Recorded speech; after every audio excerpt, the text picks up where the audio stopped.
Hace 1 año y medio aproximadamente acabé mis estudios y fue ahí cuando recibí un correo electrónico del Ministerio de Educación hablando sobre este proyecto. Era justo lo que necesitaba y pues nada, decidí apuntarme a él y muy ilusionada. Este proyecto encaja mucho en el tema de igualdad de oportunidades. Un estupendo pretexto para trabajar con gente joven y gente que de alguna manera necesitaba llegar a tener ese grado de oportunidad.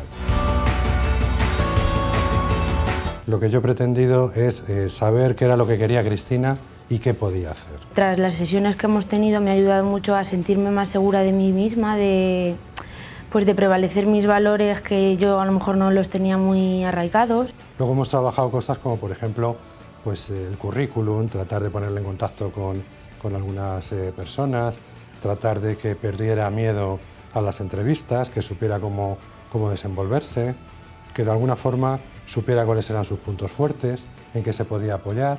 Yo creo que soy una joven afortunada en este programa porque la asignación del perfil de Emilio con el mío pues, ha encajado perfectamente. Yo creo que aquí lo que se trata no es tanto de facilitarles las cosas, sino de ayudarles a que puedan emprender un camino.